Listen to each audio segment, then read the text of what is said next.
You wanted the best. You've got the best podcast. The hottest podcast in the world.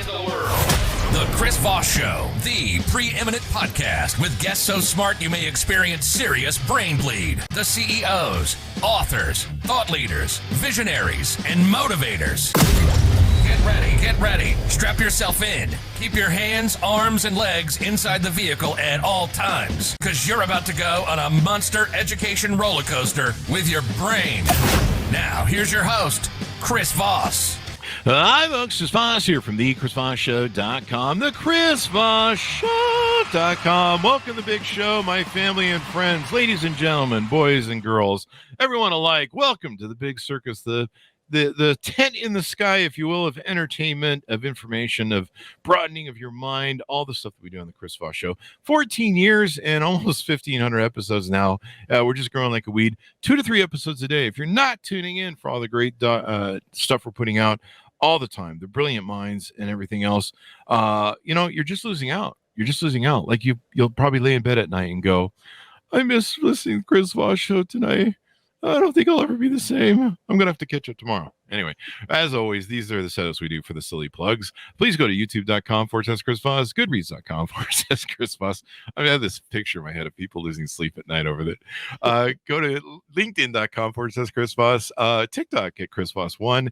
And hey, also, we're on that new Threads thing from Instagram. It's the new Twitter competitor. So follow us over there. I think it's Chris Voss Official, and the Chris Voss Show is there as well.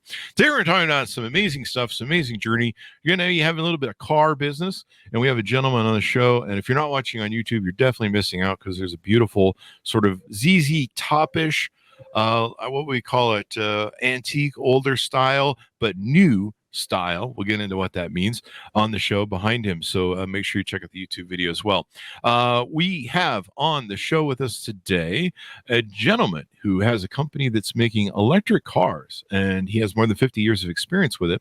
And we're talking about his company, Shockwave Motors, and some of the Roadsters and trikes he's making and everything else. So we'll get into the deets on that.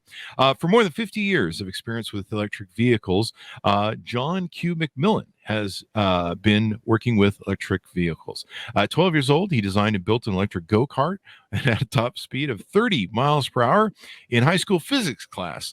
He researched, designed, and executed the conversion of an NSU Prince. We'll have him tell us what that is. In college, he researched a bit of variety of electric cars, including one from the ground up. And after majoring in transportation, earning an MBA from the University of Tennessee, he spent 8 years on active duty with the Air Force. The last assignment was a missile combat crew commander for the Titan II ICBM system at Little Rock AFB. And while in the Air Force, he continued to design and convert cars to electric power. This guy has some things about electric power, but he sure saw the future coming. He designed the Defiant EV3 Roadster with the ground up to enhance power and performance and lower electronic vehicle costs. Presently resides in Cherokee Lake in East Tennessee, living in a passive solar earth-sheltered home of his own design. So there you go. Welcome to the show, John. How are you? Thank you, Chris. It's a pleasure to be here, and I'm doing great. Awesome sauce. And we're looking at this beautiful car behind you. We'll get into some of the deets of it, but I want to tease that out to our audience that needs to watch the YouTube. So give us a .com so people can look up your company and what you guys do on the internet. Yeah, it's shockwavemotors.com. And we have pictures, videos, so forth, lots of information about our vehicles that we're working to produce. There you go. And in your bio, we cited an NSU Prinz. What is that? That's a small European car. I don't even know how it ended up in East Tennessee, but I came across it in the junkyard, and I think my dad and I paid like $50 for it, and we had to haul it off. Wow! And so that was the first conversion I did in high school. There you go. Used came all the way from Europe and ended up in Tennessee. Were they using Apple Maps or something? Yeah. Ended up using golf cart components for most of that one. This was 68, 69. There wasn't a lot of EV components out there at that time. There you go. So give us an overview of what Shockwave Motors is and does. Well, what we're doing is we're reshaping the way people think about driving to work. You see a lot of vehicles out there. Tesla's wonderful car, beautiful cars, high tech, 250, 300, 400 miles to range. But the average commuter only drives about 25 to 30 miles a day. They spend less than an hour driving to and from work. And that vehicle sits for 23 hours a day. Yeah. So our goal is to be able to provide some fun, utility, safety, and put a smile on your face when you're driving to work in one of our Roadsters. These Roadsters are priced less than the average cost of a used car. Wow. Yeah. And what really, go ahead. And the cost of cars, especially new, have gone through the roof. Oh, through the roof, yeah. Yeah, insane. And the beauty of it is, what really sets us apart, not only do we have good speeds and drivability, but you've got a range of approximately 100 miles per charge, which is plenty for a daily commuter. But what really sets it apart is you plug it into any standard 120 volt outlet anywhere. Oh, really? Or at work. 8 hours later, you've got a full charge. So I can charge almost anywhere. I don't have to have one of those little power station things in my house. Exactly. Any standard 120 volt outlet you can plug our vehicles into, get a full recharge. So you've got technically up to a 200 mile per day range without having to do anything except plug it in at night to your outlet. I'd be one of those guys that forget to charge it, so I just pull into 7-Eleven and be like, hey, if I pay a big gulp, can I just plug in for about 5 minutes here? Yeah, 10 minutes. Still, that's pretty brilliant, because I know friends, they have to like have their whole house redone because they have to get one of those power stations for their things, and then you got to have like a station at work, so they got to install one of those at the office, and sometimes they do, sometimes they don't. So this is pretty interesting. You seem to have had a storied history and a fascination with electronic vehicles. Give us your hero's journey story on that, and what got you down that pathway? Well, I'll tell you, one of my earliest memories is of my dad and me sitting on the kitchen floor, and we were cleaning up an old car starter motor. He was talking to me about it and all that, but his idea was to put it on my little red pedal tractor. He wanted to turn it into a little battery-powered toy for me. Well, I got to tell you, that sure made an impression on me. And those toys now are everywhere. They're all little battery-powered cars are everywhere now for kids. But that was a long time ago, as you can tell by the gray hairs, and it sure made an impression on me. As you mentioned, did a go-kart in grade school, the science project but the physics project for physics and so forth, and just been one thing after another. And a number of years ago, decided I've been converting for vehicles for years. In fact, the footnote for you, one of the oldest vehicles we ever converted to electric power was 1914 Model T. Oh, really? It was gas powered. We converted it for a client into electric power. The sucker got up to almost 50 miles an hour, and we had to back off because it had the original wooden spoked wheels that were not exactly straight, and they were really warping and vibrating crazy. That is crazy. But decided wanted to build one from the ground up to make it as efficient as possible. There you go. 3 wheels is less rolling resistant at slow speeds. It also means they can put a more aerodynamic shape for better performance at high speeds. So that led our team directly to the design layout of the Defiant Roadster. There you go. And so can people order this yet on your website? Is it available for sale? It is not available for sale. We are taking pre-orders now. Okay. Because we hope to be in production in the next 6 to 8 months. It just depends on a number of things, not the least of which is finances. Our Roadster is the pre-production Roadster, meaning we could go to production with it pretty much as it sits. And we're just, looking for additional capital as things happen to get into production. Now, so I think you're also possibly considering maybe doing some crowdfunding as well. That is something that's under consideration, and we'll make a final decision on that a little bit later. But that's something we're looking at. So people should just follow your website, get to know you guys better, see what you guys are doing over there, and try and just keep abreast of all the stuff that's going on. In fact, to see here on the website, the Defiant E3 electric Roadster, I think it was $3 per commute up to 200 miles a day for about $3. Yeah, that's right. Wow. It's incredibly economical. Yeah, and it's a beautiful looking car. It when you first came on the show, it looks like it kind of has a bit of a feel of the ZZ Top Eliminator sort of vehicle. Yeah, that old style Roadster, if you will. And does the top come off? It does indeed. It latches in place. There you go. Lift it right off. It's one each side. Lift it right off. Mm-hmm. And can you get it in various transmission styles, or does it only come in one? It only comes in one. It's a single-speed transmission that's mounted in the rear wheels, basically like a differential. Basically, is what it boils down to. With electric motor mounted to that.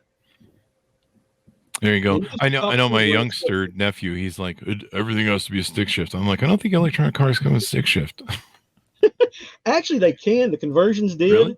Yeah. We did conversions with them. Yes. And that was cool because you could actually decide what gear was most economical for you. If you're driving around inside of town, 25 miles an hour was all you did. We stayed in second gear for the most part. There you go. And so you guys have a newsletter. People can follow what's going on. Now, do you have more than one car that you're selling? We do. We have the Defiant Roadster you see behind us. And we're also prototyping what we call the Draco Sports Trike. And it's basically it's like a sandrail dune buggy. And it's powered by a single hub motor in the rear. It has two wheels in front and one wheel in back. And so can people is it basically like a car where you sell the basic frame and everything, the wheels and the motor and the seats I see in it, and then like people can either just drive it that way on the sports trike, or they can maybe modify whatever sort of body they want on it? Yeah, we don't have a body for it yet. And actually, we found that we showed it for the first time to the public about a month ago, and they loved it like it was. They loved the dune buggy look, sandrail buggy look. We do anticipate at some point designing a body for it. But right now, if somebody wants it like that, we'll be happy to build it and sell it for them just as soon as we can. It looks pretty cool. I'd love to pick up a date in it just to see what the date would say. There you go. Like, where's the rest of your car, buddy? Yeah, I'm like, this is it. This is it. It's built for speed and efficiency and free air conditioning. It is. And in fact, the top speed of the Draco is expected to be between 90 and 100 miles an hour. Holy crap. There you go. And then do these cars offer federal electric vehicle tax incentives? They will. Nice. Some of that's kind of in the air right now, but the way it has been, the vehicles, because of the battery capacity, would qualify for approximately a $5,000 tax incentive, and that drops the price down when you take federal tax incentives into account, and not even state but federal. That drops the price down of the Roadster to less than $20,000. Holy crap! You can't buy a new car for $20,000. You can't buy a good used car. You can't buy a used car. Yeah. The average price is almost $30,000 now for a used car. Yeah. And this thing is fun and good looking and stuff. It's now, how many people can you fit in this? Trunk space, all that stuff people are usually looking for as well. You've got three people that'll fit in it, one in the front, two in the back. Of course, again, this is designed as a commuter car. So we're not worried a whole lot about, how many people can you pack into it, because you don't take it on long road trips. It's that second daily driver that people have, that second vehicle. So it has trunk space. You could put probably a set of golf clubs in there if you needed to. Yeah. A few grocery bags, things like that. Maybe a body or something. No, I'm just kidding. Don't do that, people. Small. There you go. Small. There you go. Jimmy Hoffa would not be found back there. Yeah. Sure. And we're still looking for him, by the way. So if anybody does come across him, I think the guy who jumped out of the plane in Oregon in the 60s or 70s. So there you go. And we were talking in the show, for those that are listening in the audio version, which mostly goes out on Apple. It's kind of got, what do they call these, like bug eye lights, or what do they call these lights? Yeah, bug eye type light. They're actually more classic looking old school Roadster style lights. You had mentioned earlier about an earlier version we had LED lights that were built into it. Oh wow! But part of our communication with potential customers said they didn't like the front end so much. They wanted to keep that old school look going, so we redesigned it, put a little grill on it for style. The bug-eyed lights you're talking about all help complete that look. There you go. And it's got a cool grill down the front. And tell us about the flare on the over the wheels and stuff, because that's kind of special and unique, I think. It is, and the way we did it, the way we found out about it, that people were having some questions about the style, was we were at a show demonstrating the Roadster, and there was this guy standing behind a tree, And he was like this, and he'd go look like this, look at it for a minute, and he'd go look like this for a minute, and he'd go back like this for a minute. Finally, we said, "What are you doing?" And he said, "Well," he says, "I love the old school back end of the Roadster. I love that style, love that retro look you got going." But he said that front style with those LED lights and no fenders, he said, it just doesn't match the back. So we said, okay, we're going to listen to you. And we did. We talked to other people for months, and they agreed that we should continue the old school look. So what we did, those are basically styled after a 32 Ford Roadster. And those are rear fenders that are mounted in the opposite direction on the front end. In other words, a back right fender is flipped and mounted on the front left side of the car. Oh, wow. So it has that more round looking front and then trails to the back instead of trailing in front and rounding to the back like it really did. But it still continued that old school look. And so it's got an old school look with 2023 electric technology in it. yes. You know, I remember with my dad growing up, he was always kind of into new stuff and, you know, solar and electronics because, you know, we went through the 1970s fuel crisis, you know, the oil embargo and stuff. And so, you know, everyone was searching for alternative fuels then.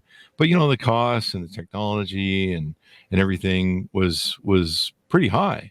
Mhm. And so now it seems like that future has finally caught up and arrived and it is widely accepted too. It seems, you know, people are like, hey, I'd rather have an electric vehicle, and my friends love them. Mhm. Yeah. And they seem to be cheaper to run. I never bought one yet, but I guess I need to get around to it. Are you guys looking for investors in the company as well? I know we profiled one at CES a few years back, and we actually ended up picking up some investors for him off of our feed. Are you guys looking for investors in the company per se, as opposed to the car? Yes, it's investors in the company. Yes. Okay. Yes. We want, and regardless of how we do it, it'll be equity shareholders. Mm-hmm.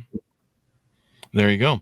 And so people can order a car if they just want to, or they can talk to you about investing in the company. That's exactly right. There you go. And either way, I guess it's we've got over in the last few years. We've had over two, and we're not actively selling them yet, obviously, but we've had over 200, actually pushing 250 now, people that have told us in writing, when you're in production, we want to buy one.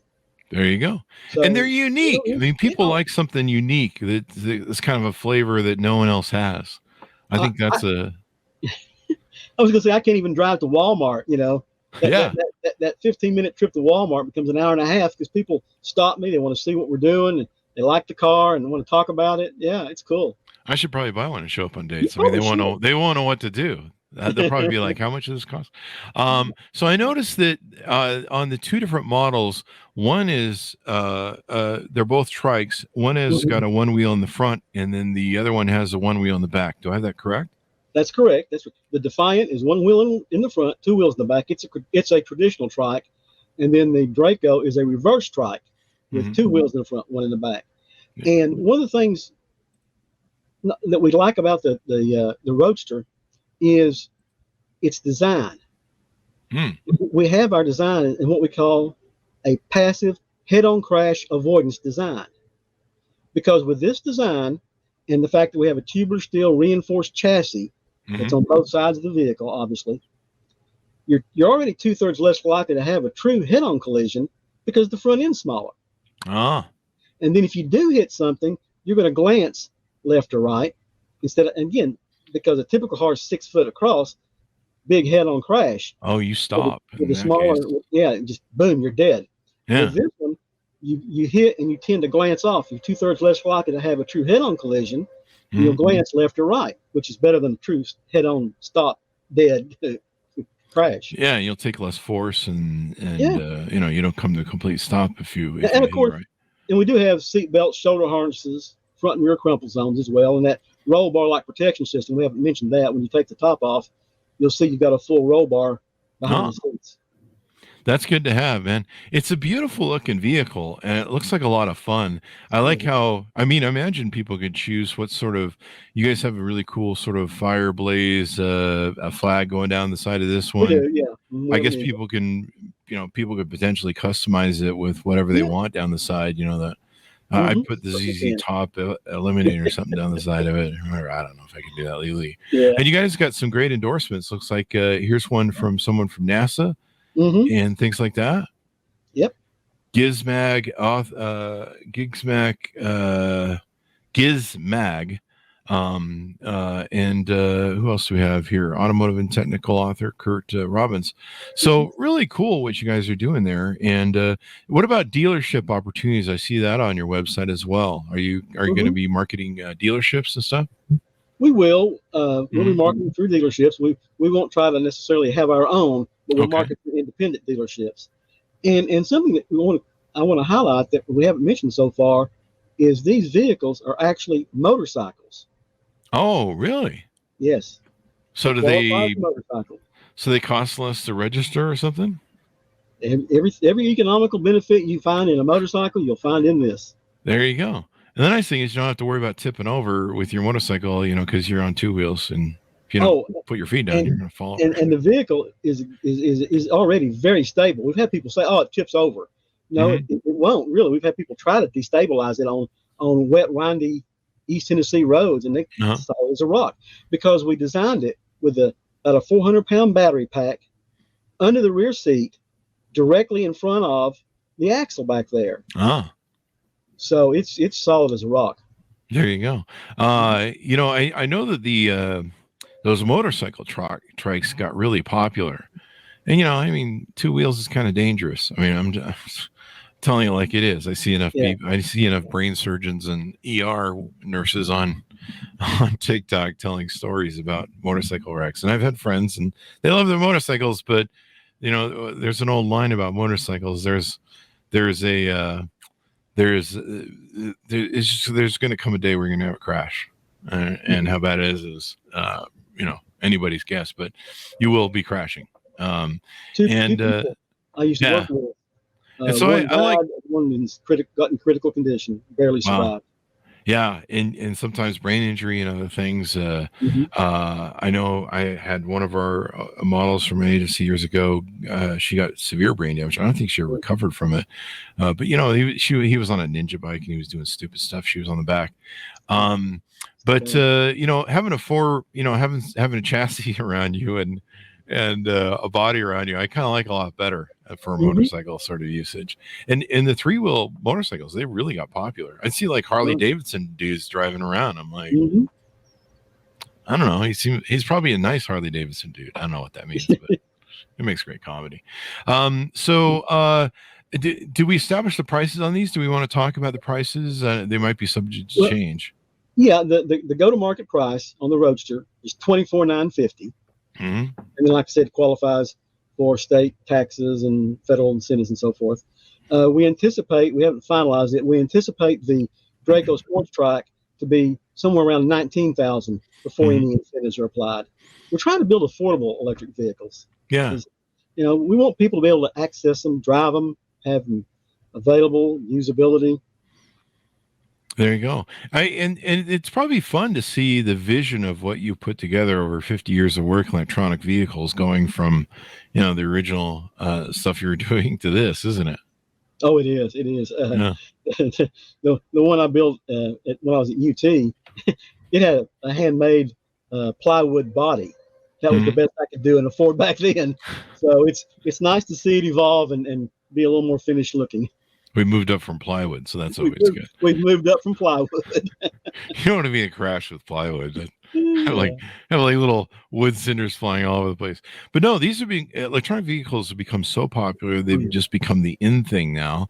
I was watching a graph. I wish I had it readily available, but I saw a graph, I think over the last week, that showed just the massive, just immediate increase of the demand and interest in electronic vehicles just over the past 3 years or so. I mean, it's just one of these curves that kind of slowly moves up, and then it's like it goes straight up, and you're like, wow. And people want something that was fun. Some of the, like I said, some of the other 3-wheel roadsters we've interviewed at like CES and other places, people loved them, and there's kind of a uniqueness to them. People want a car that says something about them and it's kind of unique. And I always kind of giggle at when I see car commercials like, Subaru, like buy a Subaru. So because you're a unique person, you don't go with the crowd. Or like Apple, you don't go with the crowd. You're like, wait, they sold like 500 million units of that. I mean, if there's anything that's going along with the crowd, that could be it. But you go, girl. So there you go. And so people, I think, like stuff like this because it's so unique. It's going to get looks. It's going to kind of speak to your personality if you have some flair. And it's electronic, so you don't have to feel guilty about, the environment stuff. Oh, yeah. In fact, you mentioned the environment, and I'll highlight a couple of things. This vehicle can travel over 50 miles on the amount of electricity needed to make 1 gallon of gasoline. Holy crap. Tremendously economical. And, people talk about, oh, you got to plug them in. That's, carbon footprint and all that. Mm-hmm. Not when you take into consideration, because it seems like these people never do, that it takes electricity to make gasoline. That's true. They don't just pull it out of the ground, gasoline, Yeah, it just doesn't come out, they just stick a pipe down there with a straw and suck it up. Yeah, suck it up. People think that's how it works. Oh, it goes down on the ground and they pull it up. No, there's a truck that comes by and dumps all that stuff. I like the idea of how it has a 120 volt plug. I mean, that, some of my friends in California with the Teslas and stuff, they wait sometimes like 2 or 3 hours at these stations that Tesla set up. And, they sell like, well, you can go in and get a drink and, sit around and enjoy the road or something. I don't know. But some of them got really bad, I think, over COVID. And I'm just like, if I'm in a car, I want to go someplace, damn it. Yeah. And so, it'd be great if you could drive over your friend's house and be like, hey, I gotta top off here before I head out. You mind if I just plug in the front of your house there on the lawn there? And you could just go with that. I love that idea because I've seen what my friends have spent and the work they put in to upgrade the house to have some big ass unit put in that, I don't know, that can shock you if you touch it. It can easily be $5,000-$10,000 to rewire the house to get it accessible. And then you just plug it in, unplug it in the morning, and you're good to go. Yeah. And then I've seen people on TikTok who have they have a generator in their the back trunk of their Teslas. And somehow they've wired, I don't know how they did it, but somehow they wired it to make it all work. And they're like a hybrid. Yeah, it's like total hybrid, but they have like a gasoline generator in the back. I don't know. But I suppose you can do that as well. Anything more we haven't touched on that you guys are up to and talking about that people should know about? I can't really think of anything right at the moment I could add to it. We're just, I will tell you that we are passionate and committed to what we're doing. And in fact, the standard joke that I take all the time is, not, if I'm not committed, somebody should commit me. Sounds like my podcast. Yeah. Sounds like everything I do in life. But no, I mean, the passion and commitment you've had for 50 years and what you put into these is pretty amazing. The standard battery configuration on the Defiant up to 100 miles for a standard single charge and a daily range of up to 200 miles with an 8-hour charge from a standard 120 outlet. That's pretty darn incredible. And then I think there's on the Draco Sports Trike, a range of 150 miles daily up to 300 miles on a 9-hour charge. Yeah, it's a little lighter, so it's going to accelerate faster and use less power. There you go. There you go. And you're going to have a lot of fun with it. The chassis is so light. Before we put the components, the front wheels, the hub motor, and all that, 2 people could pick up the steel chassis. It's that lightweight. Really? That car? It's that car, yes. That chassis. 2 people could pick it up before we added the battery and the wheels, steering and all that. Yeah. I probably designed my own body for it. Something really cool that's really unique. And people be like, what's that? And I think it's my car. They don't make anything like it. I mean, that would be the thing you would do. You think more billionaires would cash in on that thing there, eh? They certainly could. So what's the best way for people to get to know you better, follow what you guys are doing? I know you have a newsletter as well, et cetera, et cetera. Yeah. We're on Facebook, Shockwave Motors on Facebook.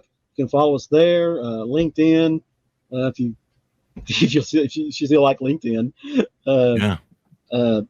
Sign up for a newsletter. We send out a newsletter every few weeks, letting people know what we're doing and what we're up to and where we're going to be showing the Roadsters or now the Draco. And just we're easy to follow. And heck, my phone number's on the web page, so reach out and give me a call if you want to. Just make sure you leave a message if I don't answer, because I'll tell you right now, I do get a lot of spam calls, as you can well imagine. Yeah, I do too. Yeah, it's pretty crazy. Well, everyone should go. I will call you back. There you go. Everyone should go check out the pictures and the sights and sounds you guys have over there. You got a YouTube going and everything else. Yeah, I think it's exciting, and electric cars are just the in thing right now. I don't know what comes after electric cars. I don't know.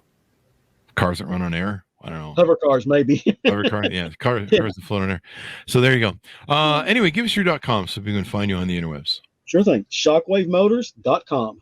There you go. Well, thanks, John, for coming on the show. We really appreciate it. It's been very insightful and fun. Well, thank you, Chris. Appreciate the opportunity, and you have a great weekend. You too. Thanks so much for coming on the show as well. Go to goodreads.com/Chris Voss, youtube.com/Chris Voss, linkedin.com/Chris Voss. Go see us over the new Threads and TikTok. Thanks for tuning in. Be good to each other. Stay safe. And we'll see you guys next time. And that should have us.